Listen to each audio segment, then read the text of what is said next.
Just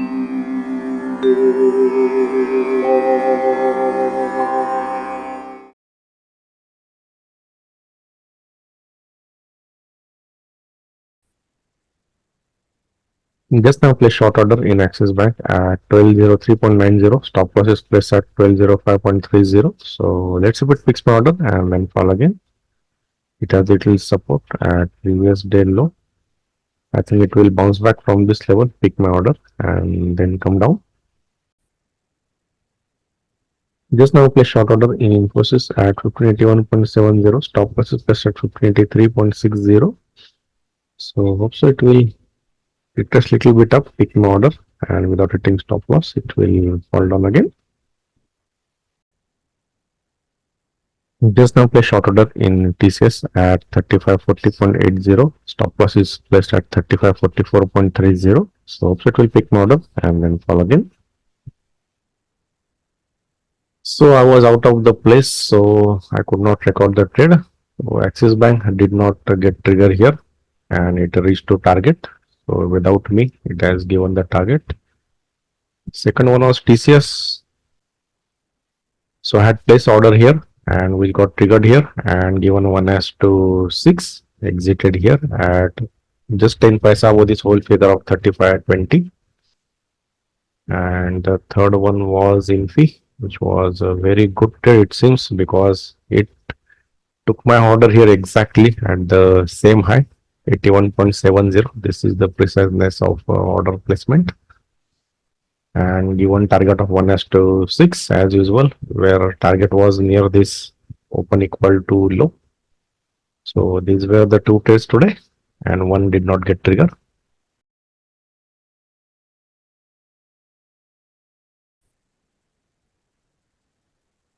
hello traders, welcome back to mindful trading. बहुत gap के बाद वीडियो बना रहा हूँ। रीजन कुछ ऐसा ही है, क्योंकि ऐसा बहुत कम बार होता है कि एक ही मेथड से 2-3 स्टॉक सिलेक्ट किए गए और उसमें से एंट्री लगाया गया। एक्सेप्ट एक्सिस बैंक, टीसीएस और इन्फी में बहुत अच्छा ट्रेड मिला है आज। तो एक्सप्लेन करता हूँ कि ये मेथड क्या है। वैसे ऑलरेडी एक्सप्लेन किया हुआ है पहले। तो मेथड था 3P, participation, position and price. तो ये मेथड्स के वीडियो में डिटेल मैंने बताया इस मेथड का, तो आज फिर से एक्सप्लेन करता हूँ वो क्या है।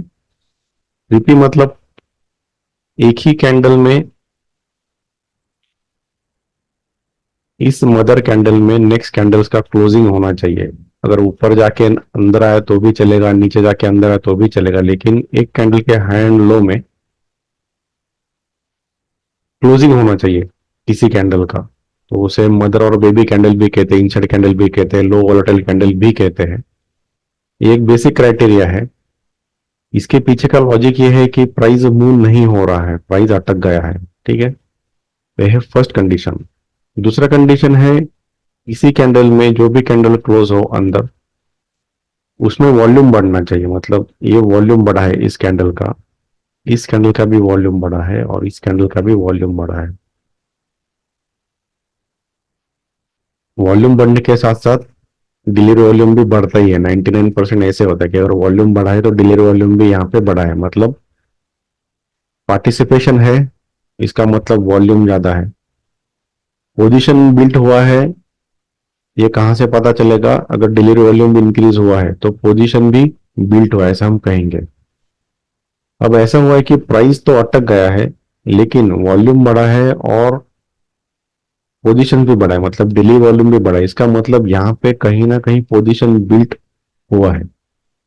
अगर ये पोजीशन बिल्ट हुआ है तो वहां बहुत ज्यादा बायर्स और सेलर एक्टिवेट होंगे। अगर ये प्राइस ब्रेकआउट करे तो हो सकता है कि जो हम लेवल निकालते हैं इस कैंडल में से, वहां से अगर रिएक्शन मिले तो अच्छा प्राइस मूवमेंट हमें मिलता है। तो ये है उसका बेसिक 3P का। जनरली पहले वॉल्यूम बढ़ता है, उसके साथ साथ डिलीवरी वॉल्यूम बढ़ता है और तीसरा फिर प्राइस मूवमेंट होना चालू होता है। क्योंकि अगर पोजीशन बिल्ट हुआ है यहाँ पे तो कितना देर प्राइस यहाँ पे अटका रहेगा? ऐसा इम्पॉसिबल है, कहीं ना कहीं तो ब्रेकआउट होने वाला है। तो हमें वो चीज ढूंढना है कि ब्रेकआउट कहाँ, कब, कैसे होगा। That is called 3P method.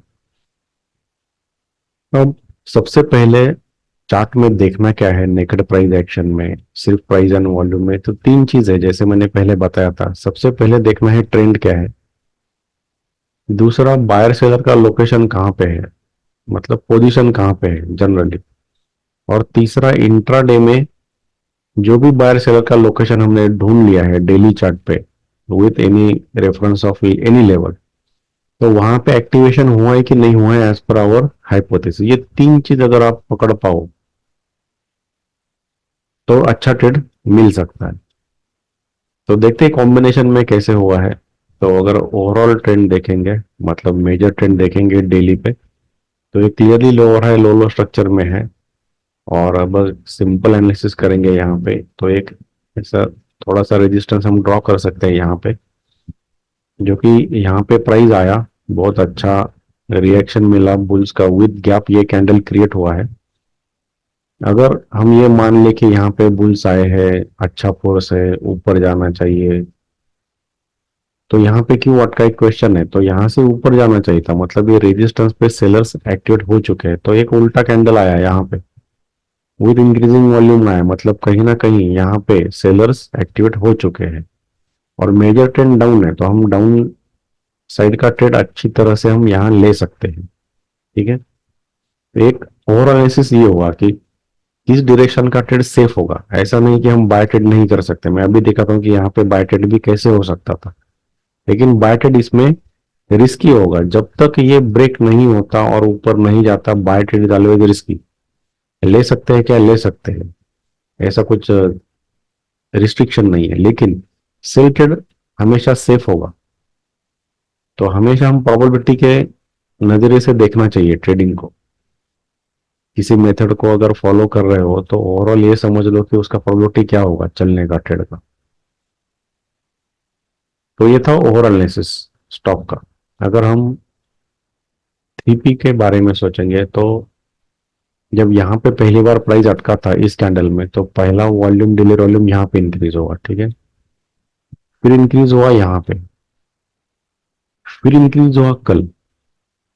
अब ऐसा सोचो कि यहाँ पे अगर इतना पार्टिसिपेशन और पोजीशन बिल्ट हो रहा है तो प्रेशर ज्यादा बढ़ रहा है कुकर में, और कहीं ना कहीं वो फटने वाला है ऊपर या नीचे, वी डोंट नो। ये डिसाइड करेगा ओवरऑल ट्रेंड, और ये लेवल्स कहाँ पे चल रहा है प्राइस, वो डिसाइड करेगा कि कहाँ जाएगा मोस्टली।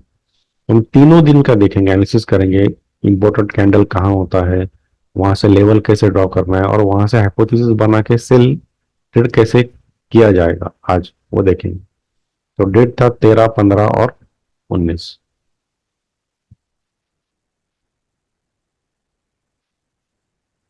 तो 13 में अब ये लेवल ड्रॉ करने के मेथड वही है, जैसे पिटे सेम ही है, उसमें कुछ नया नहीं है। तो 13 तारीख को पहले हाई बना, फिर लो बना, और उसमें से इंपॉर्टेंट कैंडल ये है, मतलब जो हाईएस्ट वॉल्यूम कैंडल है ओवरऑल ट्रेंड में, वो इंपॉर्टेंट कैंडल।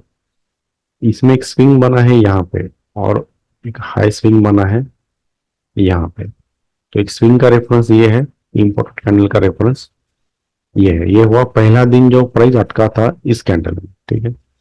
अब अगर यहाँ पे हम मान ले कि बायर सेलर दोनों है पोजीशन बिल्डिंग में, तो प्राइस इधर यहाँ से ऊपर जाएगा या नीचे आके ऐसा नीचे जाएगा। अब नेक्स्ट डे क्या हुआ, यहाँ पे प्राइस ऊपर गया, मतलब यहाँ पे सपोर्ट लेके ऊपर गया है, तो नेक्स्ट डे 100% यहाँ से ट्रेड हो सकता है, यहाँ से हो सकता है, इस लेवल से भी हो सकता है अगर करना है तो। लेकिन जैसे मैंने कहा कि ओवरऑल ट्रेंड डाउन है, तो ये ट्रेड रिस्की होगा। लेने के लिए ले सकते हैं विथ नोइंग रिस्क हम क्या कर रहे हैं, ठीक है। तो इम्पोर्टेंस है ये 3P मेथड का कि ट्रेड तो ले सकते हैं। ये हुआ अप ट्रेड, फिर प्राइस अटका, दूसरा दिन आया ये, मतलब 15 तारीख को भी 3P मेथड बना है। 15 तारीख को भी वॉल्यूम डिलीवरी वॉल्यूम इंक्रीज हुआ है, तो ये भी हमारे लिए इंपॉर्टेंट कैंडल बन गया है। अब 15 तारीख की अगर हम बात करेंगे तो सेम एनालिसिस करेंगे। अब इस दिन पहले लो बना, फिर हाई बना, और उसमें से इंपॉर्टेंट कैंडल ये है। थोड़ा कलर चेंज कर देंगे ताकि आइडेंटिफाई कर सके वो 3 दिन में अलग क्या है। और यहाँ पे स्विंग यहाँ पे बना और एक लो स्विंग यहाँ पे बना। ठीक है, अब अभी के लिए हाई लो इग्नोर करते हैं। तो ये इंपॉर्टेंट लेवल है इस दिन का 15 का। अब देखो बाइंग का ट्रेड में क्यों बोला था रिस्की है, प्राइस अब इस दिन ऊपर गया था, ओपन भी ऊपर हुआ, यहाँ से ट्राई किया फेल हुआ, यहाँ से ट्राई किया फेल हुआ। ये होता है रिस्क अगर मेजर ट्रेंड के अगेंस्ट आप ट्रेड कर रहे हो तो। अब 19 तारीख को मतलब कल फिर पोजीशन बिल्ट हुआ है, ये इंपॉर्टेंट है कि ये दोनों में पोजीशन बिल्ट हुआ है। यहाँ पे डे के नीचे पोजीशन बिल्ट हुआ है लेकिन फिर प्राइस ऊपर गया। अब अगर ये पोजीशन ओवरऑल ट्रेंड के नजरिए से हम देखेंगे और तो ये अगर सेलर का पोजीशन है, अगर इसके नीचे गया तो हमें कंफर्म होगा कि यहाँ पे सेलर का पोजीशन है। दूसरा कैंडल है ये दूसरे दिन का मतलब 15 तारीख का, उसके नीचे प्राइस है मतलब सेलर ही सेलर है। यहाँ पे सेलर का प्रेजेंस है, यहाँ पे भी सेलर का प्रेजेंस होगा। कब होगा, जब प्राइस नीचे जाएगा तब। ये नहीं, यहाँ पे, यहाँ पे इस कैंडल का कल क्या हुआ है, कल भी volume and delay volume increase हुआ है, मतलब कल भी पोजीशन बिल्ट हुआ है। कहाँ बिल्ट हुआ है, इस इंपॉर्टेंट कैंडल के नीचे हुआ है। और ये जो है उसके हाई को रेजिस्टेंस बनाते हुए पहले सपोर्ट बनाया, फेल हुआ, फिर रेजिस्टेंस बनाया, फिर रेजिस्टेंस बनाया, मतलब ये रेजिस्टेंस कंफर्म हुआ है अब, जो इंपॉर्टेंट कैंडल है। तो ओवरऑल ट्रेंड के हिसाब से अब चलने लगा है स्टॉक, इसमें कोई दिक्कत नहीं है आज सेल करने के लिए, इसलिए आज सेल के लिए रखा था। क्योंकि कल latest delivery volume and volume breakout था, 3P मेथड बना हुआ था। अब देखो आज क्या हुआ है, आइडियली क्या होना चाहिए, ऐसा नहीं कि कहीं भी कुछ भी हो और हम वो टू ग्रीन टू रेड देख के ट्रेड ले, ऐसा नहीं है। आइडियली क्या होना चाहिए, यहाँ से प्राइस ओपन होना चाहिए था, इधर यहाँ से गिरे, यहाँ से गिरे, यहाँ से गिरे तो अच्छा ट्रेड बन सकता था, मतलब विदाउट एनी कंफर्मेशन। लेकिन अब प्राइस गैप अप ओपन हुआ है, इस लेवल के इस लेवल के इस लेवल के ऊपर ओपन हुआ है, मतलब यहाँ से शायद ये जो सेलर है वो शायद फंसेंगे। अगर प्राइस ऊपर जाते तो इनके स्टॉप लॉस हिट होंगे और प्राइस और ऊपर जा सकता है। तो डायरेक्टली सेल मत करना, यहाँ से थोड़ा कंफर्मेशन लेना। तो पहला कंफर्मेशन क्या है, पहला कंफर्मेशन यहाँ पे मिला, ये बुलिश कैंडल है, ये बुलिश कैंडल है, लेकिन ये इनडिसीजन टू थोड़ा बेरिश कैंडल है क्योंकि टॉपिक बड़ा है। अगर यहाँ पे सच में बायर्स होते तो ऐसा करके प्राइस ऊपर चला जाता, लेकिन ऐसा नहीं हुआ है।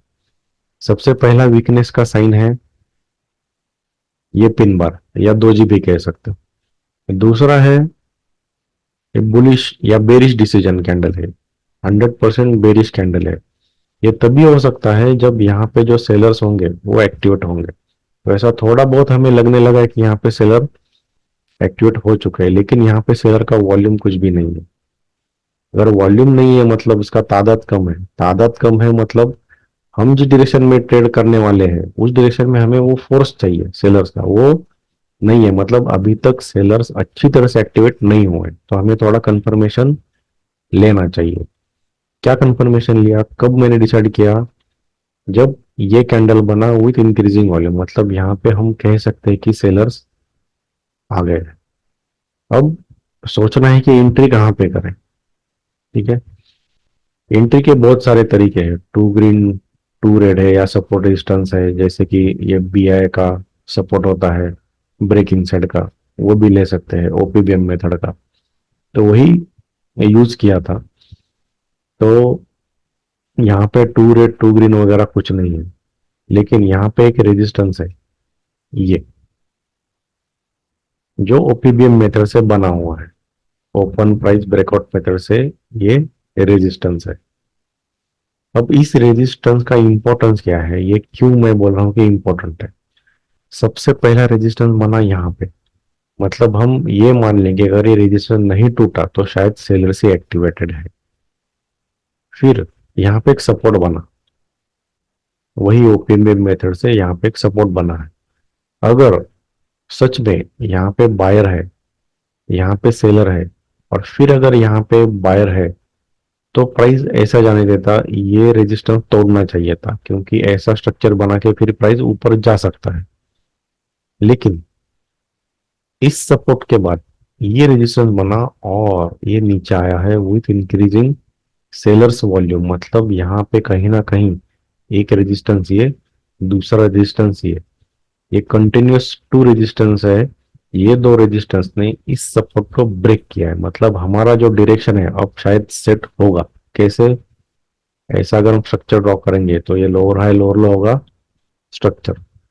तो this is confirmation of entry, ये है प्राइस रीडिंग का पार्ट। अब एंट्री कहाँ पे लिया गया है? सबसे पहले एंट्री से पहले हमें स्टॉप लॉस बहुत इंपॉर्टेंट है। अब रेजिस्टेंस यहाँ पे बना है तो इसके जस्ट ऊपर मैंने स्टॉप लॉस रखा था कि यहाँ तक प्राइस शायद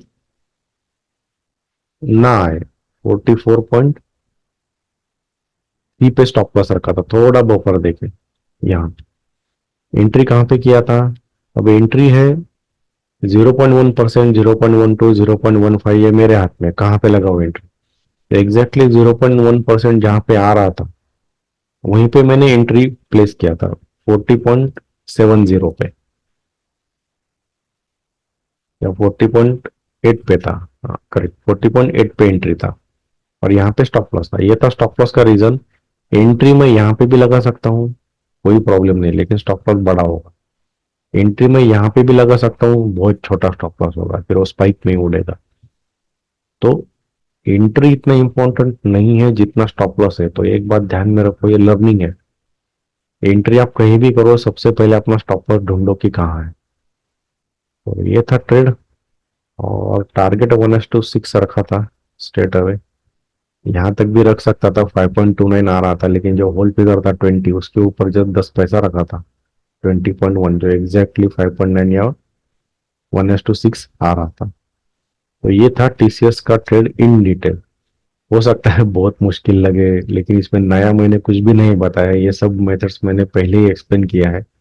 इम्पोर्टेंट ये है कि आप कुछ भी करो, कितना भी मेथड यूज करो, जब तक आप ये तय नहीं कर पाते मेजर डायरेक्शन क्या है डेली टाइम फ्रेम पे, पोजीशन कहाँ पे बिल्ट हुआ है, मतलब बाय सेल का लोकेशन क्या है, और इंट्राडे में कब एक्शन लेना है, कब एक्टिवेट हुआ है अपने डायरेक्शन का फोर्स, तब तक ये इम्पॉसिबल लिटरली। तो ये था पहला ट्रेड। तो दूसरा देखेंगे इन्फोसिस। अब ज्यादा टाइम नहीं लगना चाहिए समझने में, ये भी सेम मेथड है, सेम लॉजिक है, सेम एनालिसिस है, कुछ भी अलग नहीं है।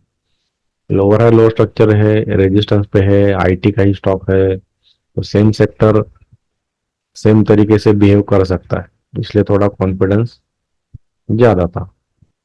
टीपी मेथड ही यूज किया गया है। इस कैंडल में सब कैंडल्स है जहाँ पे वॉल्यूम डिले वॉल्यूम यहाँ पे बढ़ा है, यहाँ पे बढ़ा है, और यहाँ पे बढ़ा है। ठीक सेम कंडीशन है, सेम डेट है 13, 15, 19। वीडियो अगर पॉज करके खुद कर पाए या आप कर पाओ तो बहुत अच्छा, वो अच्छा एक्सरसाइज होगा आपके लिए। यही वीडियो रोक देना और खुद करके देखना कि क्या लॉजिक बिल्ट हो रहा है। तो 13 तारीख को हाई बना, लो बना, इंपॉर्टेंट कैंडल ये है।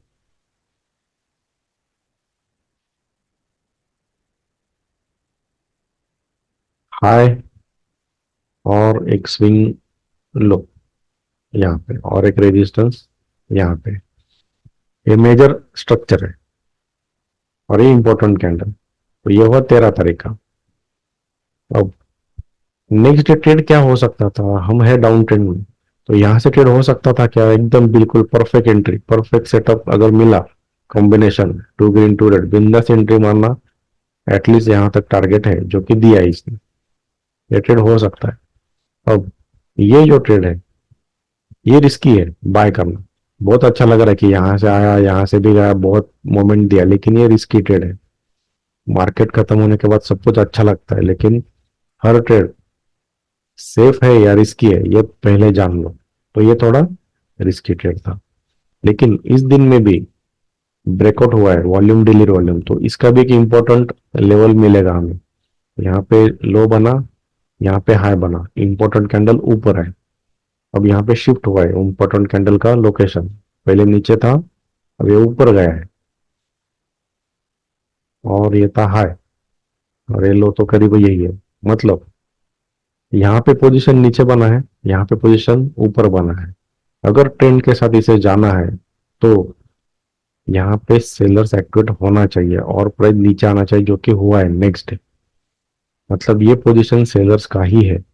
अब अगर ये बायर का पोजीशन है और इसके नीचे गया प्राइस, तो ये डर के मारे निकल जाएंगे। अगर ये सेलर का पोजीशन है तो और सेलर यहाँ पे ऐड होंगे, एकदम सिंपल लॉजिक है, क्योंकि ओवरऑल हम डाउन ट्रेंड में है।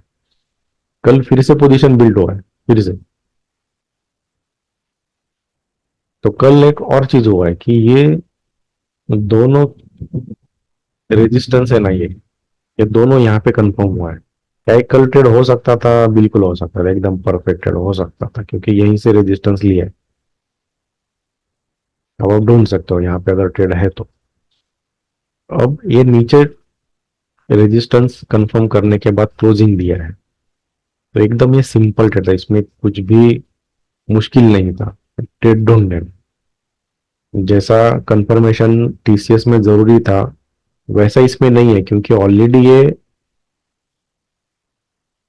गैप डाउन था, क्लोजिंग गैप डाउन ही ओपनिंग था, तो दोनों हमारे हिसाब से ही थे। तो ज्यादा कंफर्मेशन की यहाँ बिल्कुल जरूरत नहीं है, जैसा टीसीएस में लिया, क्योंकि वहां पे लेवल के ऊपर चल रहा था इंट्राडे का प्राइस। अब यहाँ पे एकदम सिंपल कॉम्बिनेशन बना है, two green two red, direct entry ले सकते हैं। कहाँ पे एंट्री ले सकते हैं? यहाँ पे एंट्री ले सकते हैं, इसी लेवल पे। स्टॉप लॉस कहाँ पे होगा? यहाँ पे होगा, डे हाई पे होगा।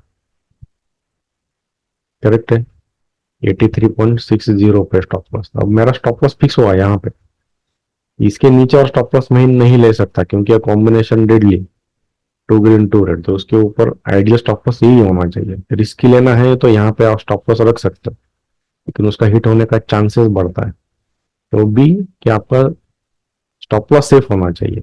अब एंट्री कहीं पे भी कर सकते हैं, यहाँ पे करो, इस ग्रीन के ओपन पे लेवल पे करो, इस रेजिस्टेंस पे करो, इस रेजिस्टेंस पे करो, कुछ फर्क नहीं पड़ेगा।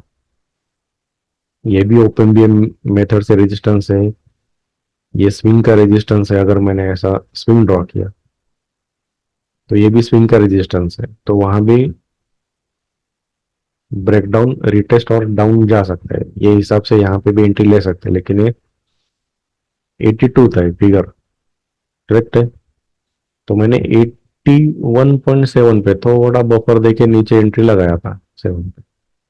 कुछ लॉजिक था कि, और कुछ भी लॉजिक नहीं है, ये लक है। जादू कहो, कुछ भी कहो, लक कहो, लेकिन वो है। यहाँ पे एंट्री ट्रिगर हुआ, अगर मैं 81.9 पे लगाता तो एंट्री ट्रिगर नहीं होता था, ये भी बोल सकता हूँ, क्योंकि यहाँ पे 0.1% अगर मैं पकड़ के चलता स्टॉप लॉस, तो मेरा एंट्री एक्चुअली यहाँ पे होना चाहिए, लेकिन ये होल फिगर है। एंट्री करना है तो होल फिगर के नीचे ही करना है, ये मेरा नियम है। तो मैंने यहाँ पे एंट्री लगा, लिटरली यहाँ पे ट्रिगर हुआ, और ये भी 1:6 मैंने टारगेट रखा था यहाँ पे,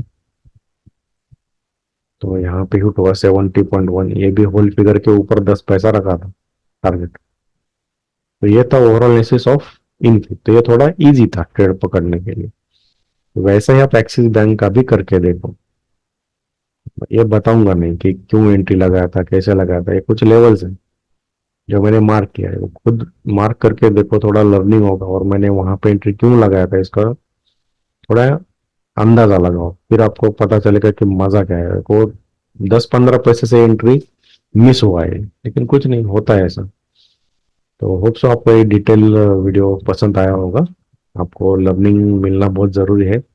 और फिर एक बात बोलता हूँ कि आपको मेथड्स कितने भी पता हो, जब तक आप उसको प्रैक्टिस नहीं करते दिल लगा के, तब तक इम्पॉसिबल है ये ऐसा जादू देखना। जादू देखने के लिए बहुत अच्छा लगता है, लेकिन वो जादूगर बनने के लिए मेहनत बहुत करनी पड़ती है। जादू पहले सीखना पड़ता है, तो सीखने के ऊपर ज्यादा ध्यान देना चाहिए किसी भी ट्रेडर को। धन्यवाद।